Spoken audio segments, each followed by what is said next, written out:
दोस्तों ईडी को लेकर हाल के सालों में हमारे देश के कई राजनीतिक दलों ने ये बात बोली है कि सरकार ईडी का राजनीतिक इस्तेमाल करती है, लेकिन आज जो बात सीजीआई ने भरी अदालत में सुप्रीम कोर्ट में बोल दी वो इस सरकार के लिए बहुत ही एम्बैरेसिंग सिचुएशन लेकर आई है, क्योंकि भरी अदालत में सुप्रीम कोर्ट ने ईडी के लिए कह दिया कि आपकी ईडी हद पार कर रही है। तमिलनाडु का ये मामला है, लेकिन तमिलनाडु के इस मामले में ईडी को लेकर जो सख्ती सीजीआई गवई ने दिखाई है वो इस बात की तस्दीक करती है कि हाल के दिनों में अलग अलग मामलों में जो एम्बैरेसमेंट ईडी को झेलनी पड़ी और अलग अलग मामलों में जिस तरह से ईडी के मामले कोर्ट में या तो कमजोर पड़ गए या फिर सुप्रीम कोर्ट ने ईडी के मामलों में जमानत दे दी, उससे बड़ा ये मामला निकल कर आया। दोस्तों हुआ ये कि तमिलनाडु स्टेट मार्केटिंग कॉरपोरेशन का ये मामला था जिसको लेकर तमिलनाडु सरकार गई थी सुप्रीम कोर्ट में, और सुप्रीम कोर्ट में आज सुनवाई चल रही थी। लेकिन सुनवाई के दौरान सीजीआई ने बहुत बड़ी बात बोल दी। दोस्तों इस मामले में सीजीआई ने कहा your ED is crossing all limit, आपकी जो ईडी है सारे लिमिट क्रॉस कर रही है। How can there be offence against the corporation, corporation के अगेंस्ट ऑफेंस कैसे हो सकता है। आपको सामने में पूरा मामला भी रखूंगी। दरअसल ये पूरा का पूरा मसला दोस्तों सीजीआई गवई और जस्टिस एजी मसीह के सामने आया।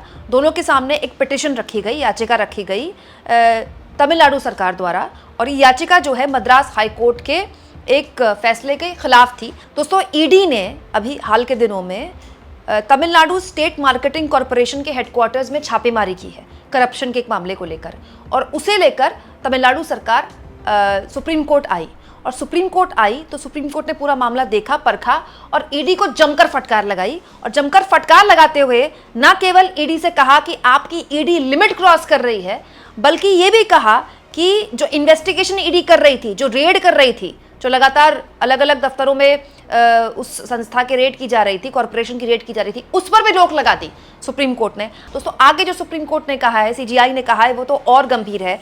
सीजीआई ने कहा है you are totally violating the federal structure of the country. इस देश का जो फेडरल स्ट्रक्चर है, फेडरल स्ट्रक्चर मतलब राज्यों का समूह है ना ये देश। इस देश में हर राज्य सरकार की अपनी शक्ति होती है, क्यों? क्योंकि उस राज्य की जनता ने उसको चुना है, और ये एक खूबसूरत तालमेल है। दोस्तों ये बात सही है कि केंद्र सरकार की भी अपनी शक्तियां होती हैं, लेकिन वो सारी शक्तियों का समावेश है ना। India is a federal structure. दोस्तों ईडी की इस कार्रवाई को लेकर सीजीआई ने कहा है कि आपकी ईडी जो है देश के फेडरल स्ट्रक्चर को वॉयलेट कर रही है, फेडरल स्ट्रक्चर को नुकसान पहुंचा रही है। दोस्तों इस पूरे मसले पर सुप्रीम कोर्ट में जो बात रख रहे थे, तमिलनाडु सरकार का पक्ष रख रहे थे, वो कपिल सिब्बल थे। कपिल सिब्बल ने कहा कि ऑलरेडी इस मामले में जो करप्शन का मामला था तमिलनाडु स्टेट मार्केटिंग कॉरपोरेशन का, इसमें राज्य सरकार ने 41 एफआईआर दर्ज कर ली है, 41 एफआईआर पहले से ही दर्ज कर ली है। मतलब राज्य सरकार इस पूरे के पूरे मसले पर ऑलरेडी जांच कर रही थी, तभी अचानक सीबीआई सीन में आ गई, ये कहना कपिल सिब्बल का। आगे सीबीआई ने सारे फोन्स ले लिए, सारे डिवाइसेस ले लिए अधिकारियों के हेडक्वार्टर्स के, मतलब कपिल सिब्बल ने कहा कि हेडक्वार्टर के सारे फोन और सारे जो उपकरण थे वो ले लिए गए। दोस्तों इसके जवाब में जस्टिस गवई ने कहा कि यू में रजिस्टर अगेंस्ट द इंडिविजुअल, आप किसी इंडिविजुअल के खिलाफ मामला दर्ज कर सकते हैं, लेकिन आप कॉर्पोरेशन के खिलाफ कैसे क्रिमिनल मामला दर्ज कर सकते हैं, ये सीजीआई ने कहा। देखिए, but against the corporation a criminal matter your ED is crossing all limits. बहुत बड़ी बात है दोस्तों, हाल के दिनों में ईडी को बहुत किरकिरी झेलनी पड़ी है सुप्रीम कोर्ट के अलग अलग मसलों को लेकर, और बार बार ईडी को फटकार लगती है, और उसके बाद फिर इस मामले को लेकर ईडी को फटकार लग गई है।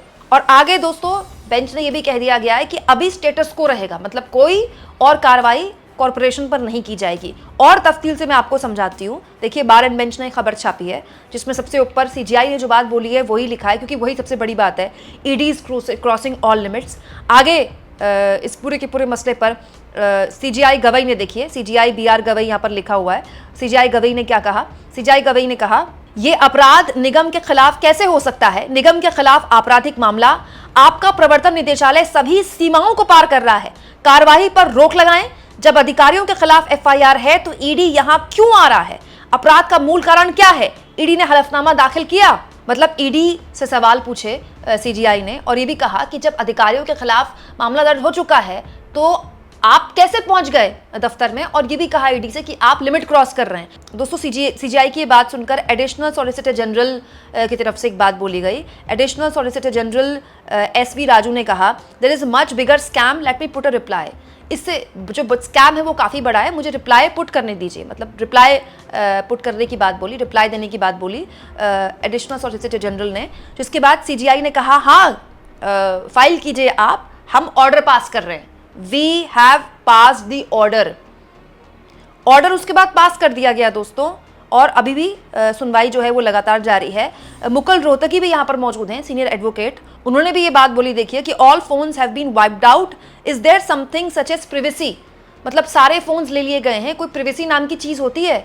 जिस पर सीजीआई और भड़क गए, और सीजीआई ने कहा, mister Raju, ED is destroying the federal structure, all limit crossed. मतलब एडिशनल सॉलिसिटर जनरल को बोला सीजीआई ने कि जो ईडी है वो फेडरल स्ट्रक्चर को नुकसान पहुंचा रही है, सारी सीमाएं क्रॉस कर चुकी है ईडी।